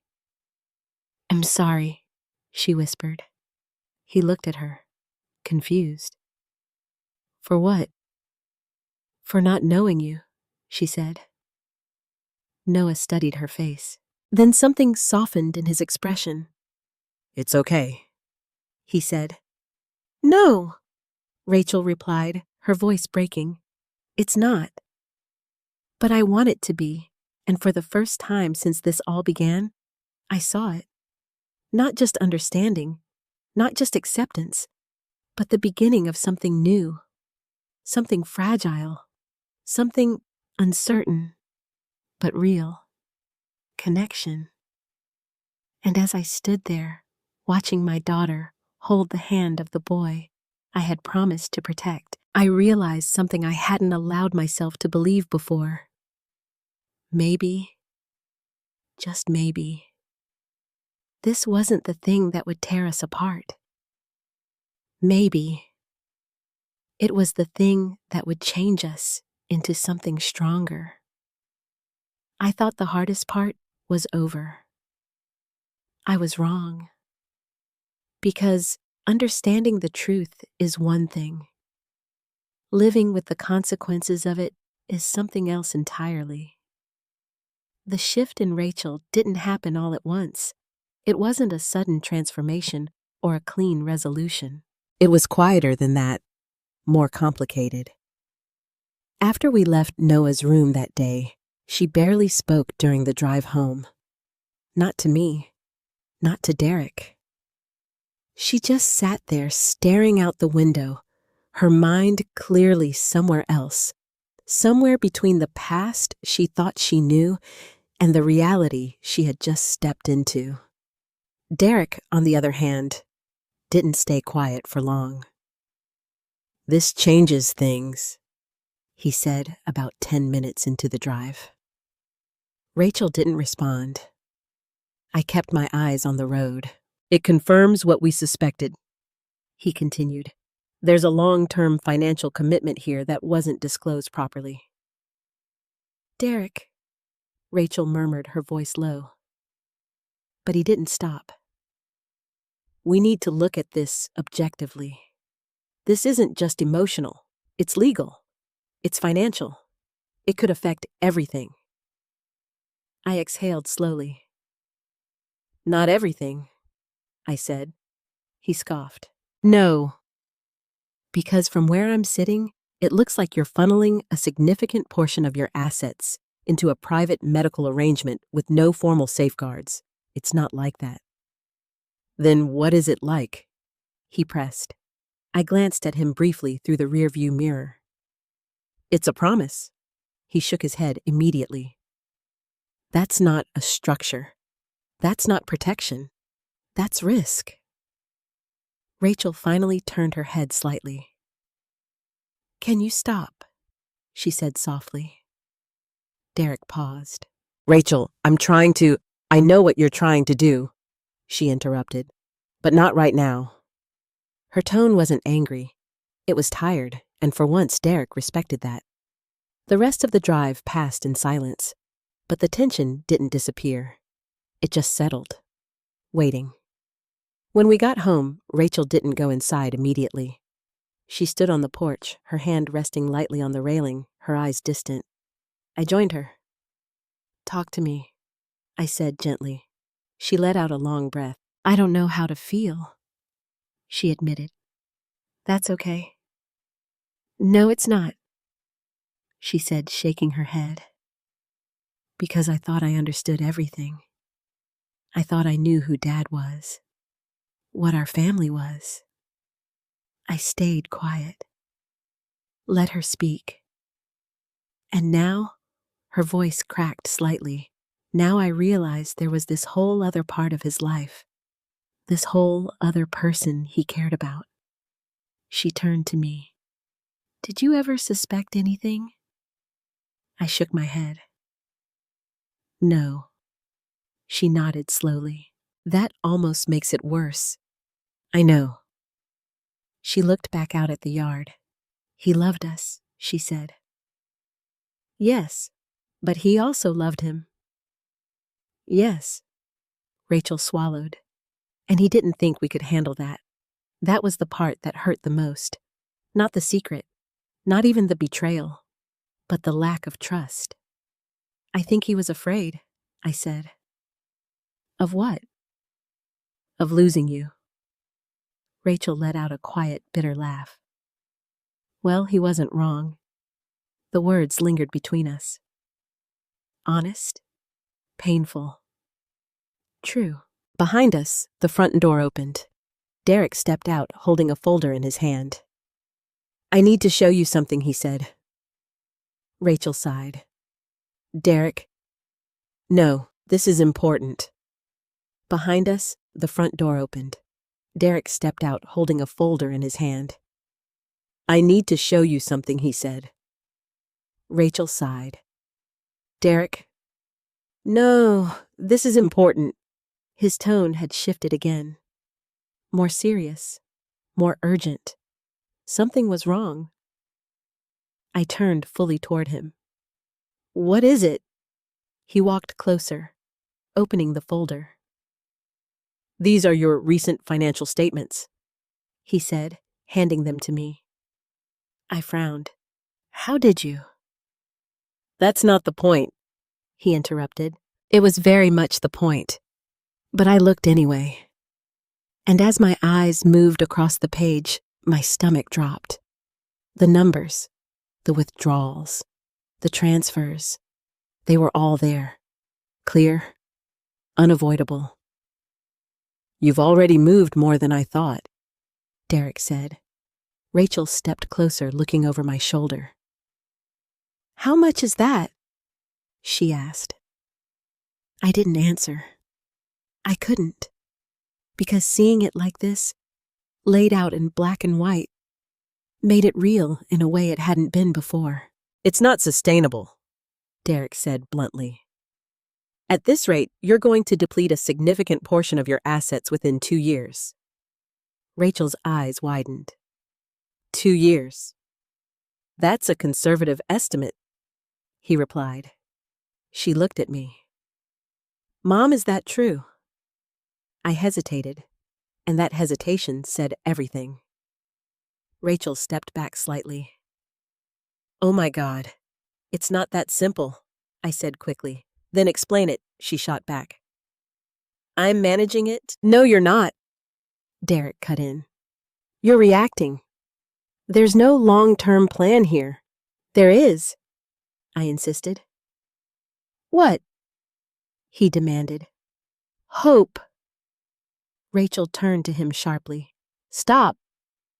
But this time, he didn't. Rachel, you need to understand what's happening, he said. If this continues, your mother could lose financial stability, her house, her savings, everything.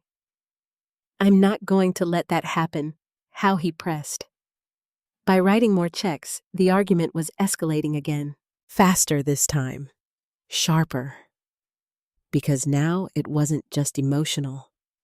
It was tangible. Real. Dangerous. Rachel looked between us. I need a minute, she said. She stepped away, walking toward the edge of the yard. I watched her go, my chest tightening.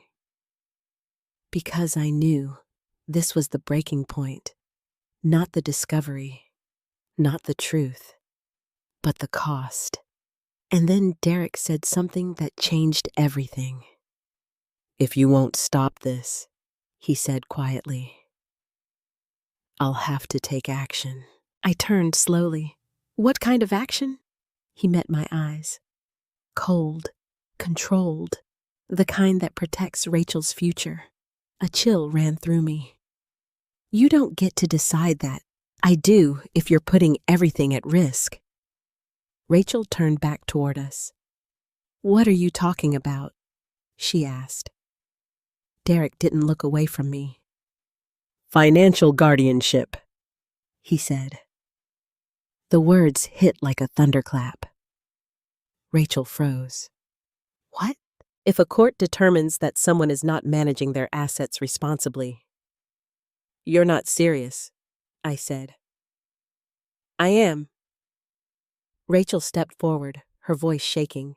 You're talking about taking control of my mom's finances? I'm talking about protecting what's left of them. This is insane, she said. No, he replied calmly. It's necessary. I felt something inside me snap. Not loudly, not violently, but completely. You think this is about money? I said slowly. It is about money. No, I replied. It's about control. His expression hardened. It's about responsibility. I stepped closer. And you think I don't understand that? I think you're blinded by emotion. And I think you're missing the point entirely. Rachel stood between us again, her breathing uneven. Stop, she said. Both of you. But this time it wasn't enough, because the line had been crossed, and there was no going back. You try to take this away from me, I said quietly, and you won't just lose this argument. Derek raised an eyebrow. You'll lose me, I finished. The words hung in the air, final, unshakable. And for the first time, Derek hesitated. Because this wasn't a negotiation anymore. This was a boundary. And I wasn't going to let anyone, family or not, break it. I didn't sleep that night, not even for a minute. Because once Derek said the words financial guardianship, something inside me shifted permanently. It wasn't just a threat. It was a possibility. A real one. And that meant everything I was trying to protect could be taken away from me. Not just the money.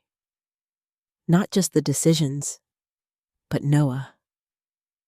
The next morning, I was sitting at the kitchen table before the sun came up, staring at a cup of coffee that had long gone cold. The house felt different again, heavier, like something was coming, and I couldn't stop it. Rachel hadn't come downstairs yet. Derek had left sometime during the night. I heard the door, but I didn't go after him. I already knew. He wasn't backing down. Around 7:30, Rachel finally appeared. Her eyes were red, her face pale. She looked like she had cried for hours, and maybe she had. She sat across from me without saying anything. For a long moment, we just looked at each other. Two people who loved each other, but didn't know how to stand on the same side anymore. I told him not to, she said finally. Her voice was quiet, tired. I know. He thinks he's helping. I know that too, but didn't know how to stand on the same side anymore. I told him not to, she said finally. Her voice was quiet, tired. I know. He thinks he's helping. I know that too. Rachel exhaled slowly, rubbing her temples. But this isn't helping, she whispered. This is making everything worse. I nodded. Yes. She looked up at me. Are you really going to keep doing this? Even if he goes through with it, the question wasn't accusatory. It was desperate. Like she needed to know where I stood before everything collapsed. Yes, I said. No hesitation this time, no doubt. Rachel closed her eyes. Then he's not going to stop. I didn't expect him to. She shook her head slightly. You don't understand how far hell go. I held her gaze. I think I do. And I did. Because Derek wasn't emotional. He wasn't reactive. He was strategic. And once he decided something was a problem, he fixed it, no matter what it cost. Around noon, the doorbell rang. I already knew. Before I even stood up, I knew. Rachel looked at me. Please tell me that's not... But I was already walking toward the door, and when I opened it, there they were, a man in a suit, and a woman holding a folder. Professional. Composed. Official. Mrs. Winslow, the man asked. Yes, my name is Thomas Grant. I'm here on behalf of a legal petition that has been filed regarding your financial capacity. Rachel let out a sharp breath behind me. No, she whispered. I felt the air leave my lungs. It was happening, faster than I expected. May we come in? He asked. I stepped aside, because I knew refusing wouldn't change anything. Inside, they sat at the table, the same table where I had just been sitting with my daughter. And just like that, my home didn't feel like mine anymore. Mr. Grant opened the folder. This is a petition for temporary financial oversight, he explained calmly. Filed by a concerned party, Derek, Rachel said bitterly. The man didn't confirm it, but he didn't deny it either. This is not a final determination, he continued. It is a request for evaluation. Evaluation of what? I asked. Your ability to manage your assets in a way that protects your long-term financial stability. I let out a quiet laugh. This is unbelievable. Rachel stood up. You can't be serious, she said. She's perfectly capable. The woman beside him spoke this time. Ma'am, the court doesn't make assumptions. It reviews evidence. And what evidence do you have? Rachel demanded. Mr. Grant slid a document across the table. I didn't need to look. I already knew. The withdrawals, the transfers, the pattern. All of this, Rachel said, her voice rising. This is because she's helping a sick child. Mr. Grant remained calm. The court will consider all context. And in the meantime, I asked. He met my eyes. In the meantime, there may be temporary restrictions placed on large financial movements. My chest tightened. You mean I won't be able to access my own money? You will have access, he clarified, but certain transactions may require review. No, I said. My voice was low, steady, but firm enough that it surprised even me. "That's not acceptable." Rachel looked at me, panic flickering across her face. "Mom, this isn't about control," Mr. Grant said. "It is," I replied. "You're just using better words." The room went quiet, because we all knew the truth. Rachel stepped closer to me. "What are we going to do?" she whispered. And for the first time since this started, I didn't have an easy answer. Because this wasn't emotional anymore. This was legal, structured, cold. But then, something unexpected happened. Rachel turned, not to me, not to Derek, but to them. "You need to understand something," she said. Her voice was shaking, but it was strong. "This isn't reckless behavior. This isn't instability. This is my mother honoring a promise my father made." Mr. Grant listened. Patient, professional. "And that matters," Rachel continued, "because if you take that away from her, you're not protecting her. You're destroying something that actually means something." The woman beside him softened slightly. "Just a little." But Mr. Grant stayed neutral. "The court will consider all perspectives," he said. "Then consider this one," Rachel replied. "She's not the problem." The silence that followed felt different, because for the first time, Rachel wasn't standing against me. She was standing with me, and that changed everything. But it didn't stop what was already in motion, because as Mr. Grant closed the folder, he said the words I had been dreading. "There will be a hearing." And just like that, this wasn't just a family conflict anymore. It was a fight. The courthouse didn't look the way I expected it to. It wasn't grand or intimidating. It was ordinary. Brick walls, fluorescent lighting, people walking in and out like this was just another day. But for me, it felt like everything was on the line. Rachel walked beside me, her hand lightly brushing against my arm, not quite holding on, but close enough to remind me she was there. Derek was already inside. Of course he was. Prepared, early, controlled, just like always. We didn't speak as we entered. There are moments in life when words don't help. This was one of them. Inside the courtroom, everything felt smaller than I expected. The chairs, the space, even the judge's bench. But the weight of what was happening, it filled every corner. Derek sat at one table with his attorney. He didn't look at me right away. When he finally did, there was no anger in his expression, no guilt either. Just certainty. That was what made it worse, because he believed he was right. And in his world, that justified everything. Rachel stiffened slightly beside me. "I still don't agree with this," she whispered. "I know," I said, "but he thinks he's protecting us." "I know that too." She exhaled slowly. "I just wish he understood what he's risking." So did I. The hearing began quickly.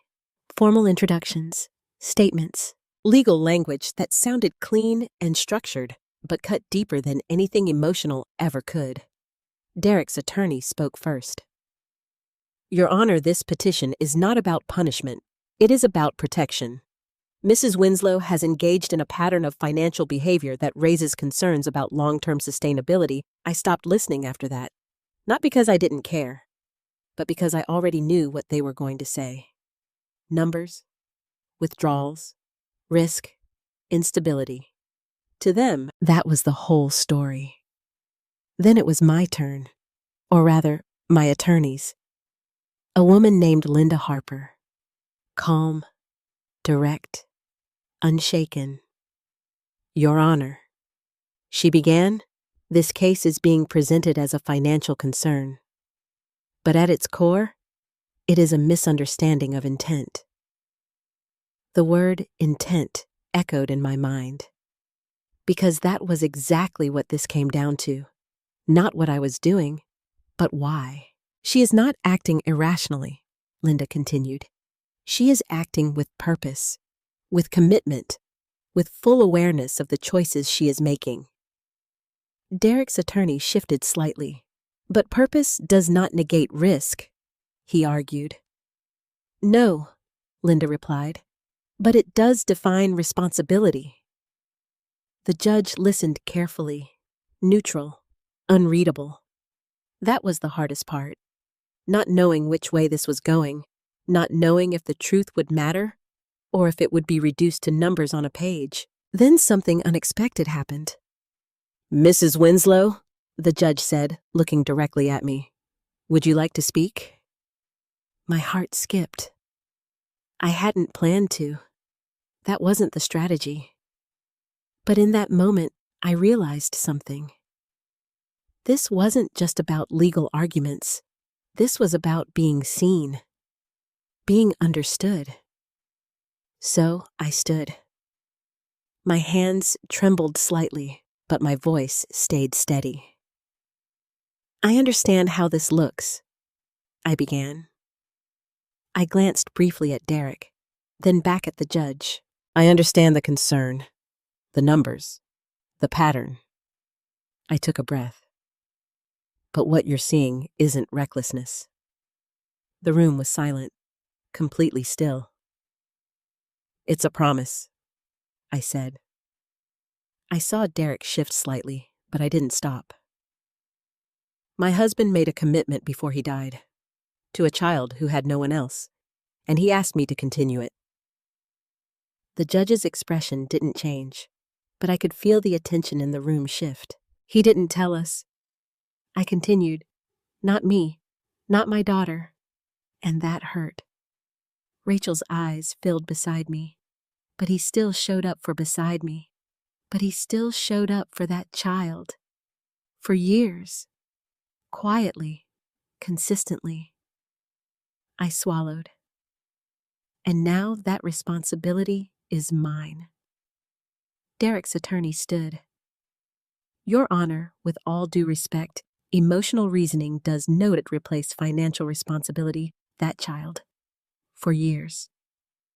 Quietly. Consistently. I swallowed, and now that responsibility is mine. Derek's attorney stood. Your Honor?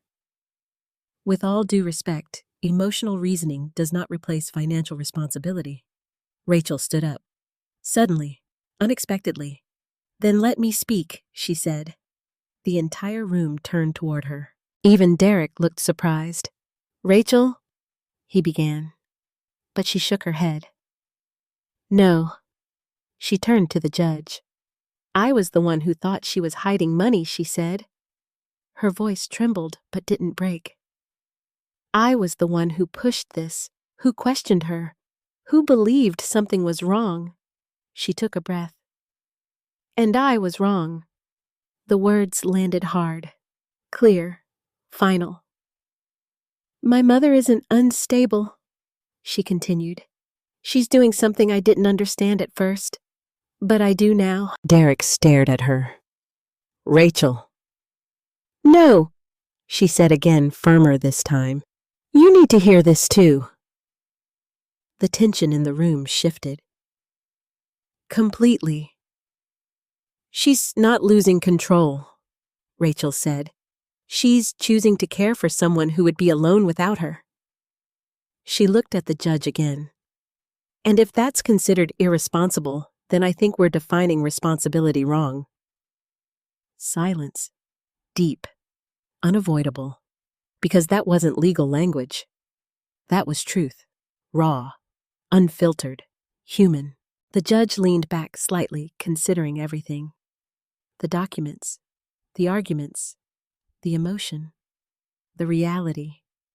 And for the first time, I felt something I hadn't allowed myself to feel since this began. Hope. Because this wasn't just my fight anymore. It wasn't just about a promise. It was about what that promise represented. and whether the world would allow it to exist. Finally, the judge spoke. "This case presents a unique situation," he said. Every word felt like it carried weight. "There is clear evidence of significant financial activity, but there is also clear intent." He looked at me, then at Rachel, then briefly at Derek. "Financial guardianship is not meant to override personal values or moral commitments," he continued. "It is meant to protect individuals who are incapable of making informed decisions." My heart pounded. "Based on what I have heard today," he said, "I do not find sufficient evidence that Mrs. Winslow lacks that capacity." The room seemed to exhale all at once. Rachel let out a quiet sob beside me. Derek didn't move. "The petition is denied." Just like that, it was over. But it wasn't, because as we stepped out of that courtroom, I knew something important. Winning the case didn't mean everything was fixed, but it meant something else, something just as powerful. I hadn't lost my voice, I hadn't lost my choice, and most importantly, I hadn't broken my promise. Life didn't go back to normal after the hearing. But then again, I don't think it was ever meant to. Some things once revealed don't allow you to return to who you were before. They change the shape of everything: your relationships, your priorities, your understanding of love. And slowly, ours began to reshape itself. The first time Rachel came with me again to visit Noah, it wasn't awkward. It wasn't forced. It was quiet, intentional. She brought a book, not because she knew what he liked, but because she wanted to try. "I didn't know what to get," she admitted, standing awkwardly beside his bed. Noah looked at the book, then at her. "It's okay," he said.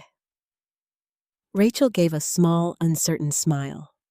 "It's about space," she added. "I figured it might be interesting." Noah tilted his head slightly. "I like space, and just like that, something small began." She sat beside him, opened the book, started reading. Her voice was soft at first, careful, like she was afraid of doing it wrong.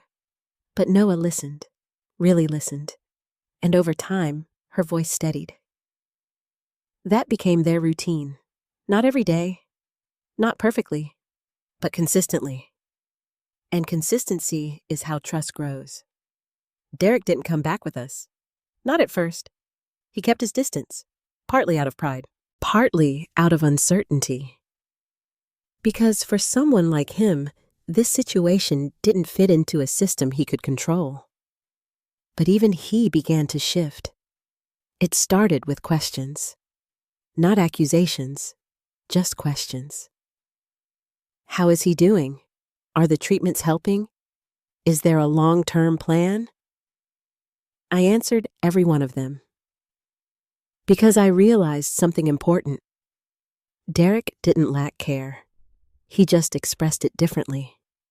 Through structure, through protection, through control. And once he saw that this wasn't chaos, but commitment, even he began to soften.